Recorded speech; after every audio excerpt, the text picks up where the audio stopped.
గతంలో మీ అందరికీ తెలుసు స్పందన పోర్టల్ అని చెప్పేసి ఒకటైతే ఉండేది. అంటే ఈ ప్రజా సమస్యలు ఏదైతే ఉన్నాయో అవి మనం ఒక కంప్లైంట్ కింద గ్రీవెన్స్ అనేది పెట్టుకునేవాళ్ళం అనమాట. కానీ ఆ పోర్టల్ని ఇప్పుడు మనకి పీజీఆర్ఎస్గా అయితే మార్చడం జరిగిందనమాట. అంటే పబ్లిక్ గ్రీవెన్స్ రెడ్రెసల్ సిస్టమ్ అనమాట. ఒక సామాన్య మానవుడికి ఏదో ఒక సమస్య అయితే ఉంటుంది. ఆ సమస్య మనం అధికారుల దగ్గరికి వెళ్ళి ఆఫీసుల చుట్టూ తిరిగి చాలామంది ఇబ్బంది పడి ఆ ప్రాబ్లం రెక్టిఫై చేయలేక చాలామంది ఇబ్బంది పడుతూ ఉంటారు.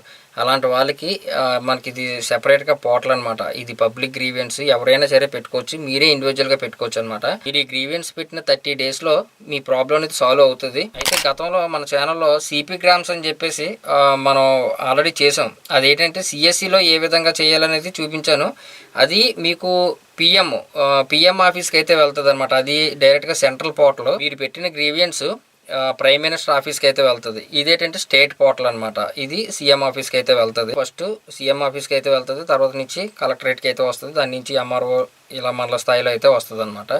తర్వాత మీ ప్రాబ్లం అనేది డైరెక్ట్గా మీకు మొబైల్ నెంబర్ ఏదైతే ఇచ్చారో దానికే వాళ్ళు అయితే కాల్ చేస్తారు. మీకు ఎటువంటి సమస్య అయినా, ఒక గ్యాస్కి రిలేటెడ్ సంబంధించిందైనా, లేదంటే పిఎఫ్ రిలేటెడ్ కానీ, తర్వాత సంక్షేమ పథకాలకు సంబంధించింది కానీ, తర్వాత ఎడ్యుకేషన్ ఇన్స్టిట్యూట్లకు సంబంధించింది కానీ, ఏదైనా సరే మీకు అగ్రికల్చర్ కానీ, తర్వాత యానిమల్ హస్బెండరీ ఇవన్నీ ఉన్నాయి కదా, మీకు అన్నీ కూడా ఇందులో రెవెన్యూ డిపార్ట్మెంట్తో సహా మొత్తం అన్నీ కూడా ఉంటాయి. మీకు గ్రీవెన్స్ ఎలా పెట్టాలనేది చూపిస్తాను. అలాగే మీకు స్టేటస్ కూడా ఇందులోనే తెలుసుకోవచ్చు, ఏమైంది ఏంటి అనేది. మీకు ఎలాంటి ప్రాబ్లం ఉన్నా సరే ఎవరిని అడగండి. ఇలాంటి గ్రీవెన్స్ పోర్టల్ దీనికోసమే తీసుకొచ్చారనమాట. కొంతమంది ఏంటంటే మనం అడిగామనుకోండి సలహా అనేది ఇస్తారు. అతనికి తెలిసి కొంత ఇస్తారు, కొంతమంది ఏంటంటే తెలిసి తెలియక వాళ్ళు నటిస్తూ ఉంటారు. కాబట్టి మనం చెప్పలేము ఏది కరెక్ట్గా వెళ్ళాలి అనేది. మామూలుగా ఒక జనరల్ పర్సన్కి మినిమం నాలెడ్జ్ వచ్చినా సరే సరిపోద్ది అనమాట. కంప్యూటర్ నాలెడ్జ్ ఇందులో పెట్టేసుకోవచ్చు. మీ ఫోన్లోనే కూడా పెట్టుకోవచ్చు. బట్ తెలియలేని వారు ఎవరైనా ఉంటే కనుక మీ దగ్గరలో ఉన్న ఇంటర్నెట్ సెంటర్కి కానీ, సిఎస్సి సెంటర్కి కానీ వెళ్ళండి. అక్కడైతే వాళ్ళు పెడతారు. మీరు తెలుగులోనే రాయొచ్చు అండి. ఇందులోని మీ ప్రాబ్లం ఏంటనేది క్లియర్గా రాయాలి. అక్కడ తెలుగులోనే రాయొచ్చు. మీకు చిన్న డెమో అయితే చూపిస్తాను. డెమోలోకి వెళ్ళే ముందు ఇంకా మన టెలిగ్రామ్ డీల్స్ ఛానల్లో ఎవరైనా జాయిన్ అవ్వకపోతే కనుక జాయిన్ అవ్వండి. వీడియో కింద డిస్క్రిప్షన్లో మీకు ఛానల్ లింక్ అయితే ఉంటుంది. అలాగే ఫస్ట్ కామెంట్లో కూడా పిన్ చేసి పెట్టాను. అమెజాన్, ఫ్లిప్కార్ట్స్ ఇవన్నీ కూడా పండగ వరకు కొద్దిగా యాక్టివ్లో ఉన్నారనుకోండి మంచి మంచి డిస్కౌంట్లు వస్తూ ఉన్నాయన్నమాట. రేట్లు భారీగా తగ్గుతున్నాయి. ఇంచుమించు 80% వరకు మీకు రేట్ అనేది తగ్గుతుంది ఒక్కొక్క ప్రోడక్ట్ల మీద. కొద్దిగా యాక్టివ్గా అయితే ఉండండి.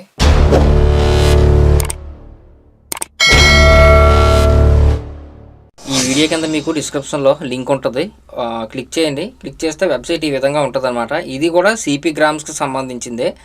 గతంలో మనం చేసిన వీడియో కూడా సేమ్ అదే, కాకపోతే ఇది స్టేట్ పోర్టల్ అనమాట. ఇందులో మీరు ఏదైనా గ్రీవెన్స్ పెట్టాలి అంటే ఫస్ట్ ఇక్కడ లాగిన్ అని చెప్పేసి ఉంది కదా, దీని మీద క్లిక్ చేయండి. ఇక్కడ సిటిజన్ అని చెప్పేసి ఉంది కదా, దీని మీద క్లిక్ చేయండి. ఇది ఆఫీసర్ లాగిన్ అనమాట. మనం సిటిజన్ కాబట్టి దీన్ని అయితే క్లిక్ చేసుకొని ఆధార్ నెంబర్ అయితే ఇవ్వండి. అంటే ఎవరు కంప్లైంట్ ఇస్తున్నారో వాళ్ళ ఆధార్ నెంబర్ అయితే ఇవ్వాలి. ఇక్కడ ఉన్న క్యాప్చర్ ఎంటర్ చేయాలి.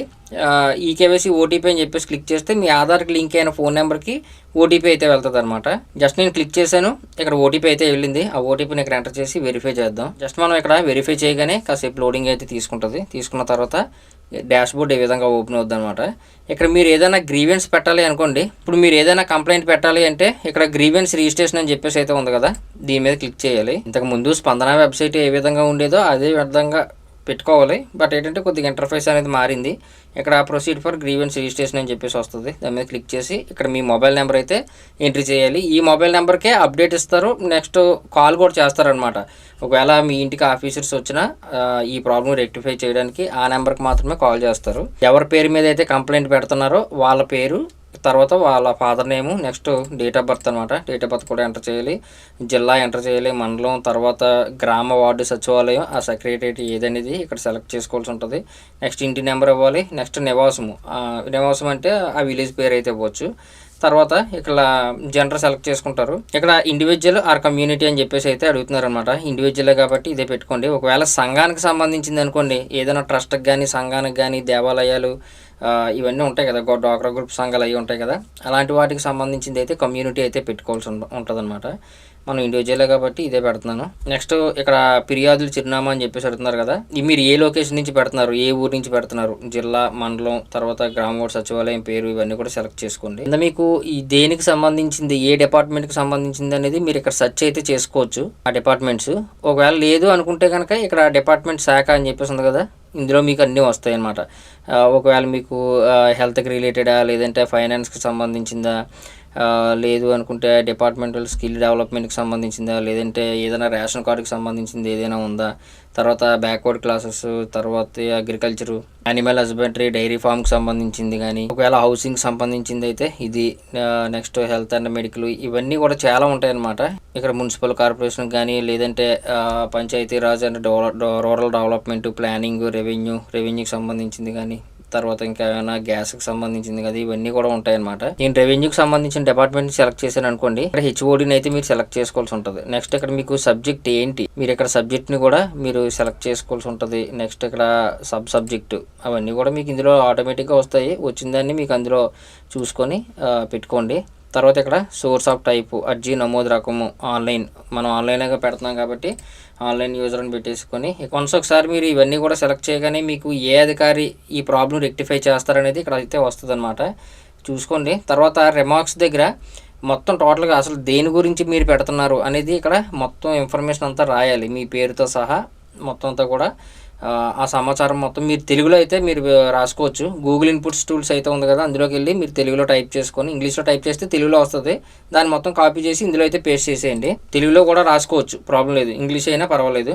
నెక్స్ట్ సబ్మిట్ గ్రీవెన్స్ అని చెప్పేసి క్లిక్ చేస్తారు అంతే. క్లిక్ చేయగానే మీకు ఒక అర్జీ నెంబర్ అయితే వస్తుంది అనమాట. అర్జీ నెంబర్ వచ్చిన తర్వాత ఇక్కడ డాక్యుమెంట్ అప్లోడ్ అని చెప్పేసి ఉంది కదా, దీంట్లోకి అయితే వెళ్ళాలి. వెళ్ళిన తర్వాత మీ యొక్క గ్రీవెన్స్ నెంబర్ అయితే ఇక్కడ ఎంట్రీ చేసి గెట్ డీటెయిల్స్ అని చెప్పేసి క్లిక్ చేశారనుకోండి, డాక్యుమెంట్స్ అనేది అప్లోడ్ చేయమని అడుగుతుంది. అంటే మీరు ఆ కంప్లైంట్కి తగ్గ రిలేటెడ్ ఏమైనా డాక్యుమెంట్స్ ఉంటే కనుక అవి, నెక్స్ట్ మీ యొక్క ఆధార్ కార్డు, ఇవన్నీ కూడా అడుగుతుంది. అవన్నీ కూడా అప్లోడ్ చేయండి. అవన్నీ కూడా ఇక్కడ అప్లోడ్ చేసేసి డైరెక్ట్గా మీరు సబ్మిట్ చేసేవచ్చు. తర్వాత మీకు కాల్ వస్తుంది అక్కడి నుంచి. ఫస్ట్ ఇది సీఎం ఆఫీస్కి అయితే వెళ్తుంది. అక్కడి నుంచి మీ డిస్ట్రిక్ట్ కలెక్టర్కి అయితే వస్తుంది, కలెక్టరేట్కి అనమాట. అక్కడి నుంచి ఈ మండల పరిధిలో ఉన్న ఆఫీసర్స్కి అయితే వస్తుంది. వాళ్ళు మీ ఇంటికి రావచ్చు, వస్తారు కూడా, లేదంటే కాల్ కూడా చేస్తారు, కాల్ కూడా వస్తుంది. మీకు 99% ప్రాబ్లం అనేది సాల్వ్ అయిపోతుందండి. మీకు ఎటువంటి ప్రాబ్లం అయితే లేదనమాట. మీరు ఇదే గ్రీవెన్స్ మీద మీరు స్టేటస్ ఏమైంది అనేది తెలుసుకోవాలంటే డైరెక్ట్గా హోమ్ పేజ్కి వచ్చిన తర్వాత కింద మీకు చెక్ గ్రీవెన్స్ స్టేటస్ అని చెప్పేసి ఉంటుంది. దీని మీద క్లిక్ చేసుకుంటే ఇక్కడ గ్రీవెన్స్ నెంబర్ అయితే అడుగుతుంది, మీకు వచ్చింది అనమాట. ఇక్కడ ఉన్న క్యాప్చర్ ఎంటర్ చేసి గెట్ డీటెయిల్స్ అని చెప్పేసి క్లిక్ చేశారనుకోండి, ఇంకా పెండింగ్లో ఉందా, కంప్లీట్ అయిందా, లేదంటే ఎక్కడ వరకు వచ్చింది, ఇవన్నీ కూడా మీకు కనిపిస్తాయి అనమాట. మీరు ఇదే డాష్బోర్డ్లో చూసుకోవచ్చు. ప్రోగ్రెస్లో ఉంటే ఇంకా మీకు ఇన్ ప్రోగ్రెస్ అని చెప్పేసి ఇక్కడ ఒకటైతే కనిపిస్తుంది. ఒకవేళ మీకు కంప్లీట్ అయిపోయింది అనుకోండి, మీకు ఇక్కడ వస్తుంది అనమాట. ఒకవేళ రిజిస్టర్ చేసి అలా ఉంచితే ఇక్కడ నెంబర్స్ అయితే కనిపిస్తాయి. ఇదే పోర్టల్లో మీరు ఎన్ని కంప్లైంట్లు అయినా పెట్టుకోవచ్చు. మళ్ళీ సెపరేట్గా మీరు లాగిన్ అయ్యి అలాంటిది ఏం చేయాల్సిన పని లేదు. అంటే ఆ పర్సన్కి సంబంధించి ఏదైనా కంప్లైంట్ ఉంటే ఎన్నైనా పెట్టుకోవచ్చు అనమాట. అలాగా ప్రతిదీ కూడా ఎన్ని కంప్లైంట్స్ అయితే అన్ని కంప్లైంట్స్, ఏ డిపార్ట్మెంట్కి సంబంధించిందైనా మీకు ఎలాంటి సమస్య ఉన్నా సరే మీరు ఇందులో అయితే పెట్టుకోవచ్చు. ఇది 30 days లోపలనే మీకు ఈ ప్రాబ్లం అనేది సాల్వ్ చేయాలన్నమాట. గతంలో ఇండియా వైడ్ మనం ఈ గ్రీవెన్స్ పెట్టుకోవాలంటే అది పిఎం ఆఫీస్కి అయితే వెళ్తుంది, ప్రైమ్ మినిస్టర్ ఆఫీస్కి. ఆ వీడియో నేను ఇక్కడ పెట్టాను చూడండి. ఇంకా ఈ వీడియో మీద ఏమైనా డౌట్స్ ఉంటే కనుక కింద కామెంట్ సెక్షన్లో అయితే మెన్షన్ చేయండి. వీడియో నచ్చితే ఖచ్చితంగా లైక్ చేయండి. అలాగే మన ఛానల్ మాత్రం సబ్స్క్రైబ్ చేసుకోవడం మర్చిపోవద్దు.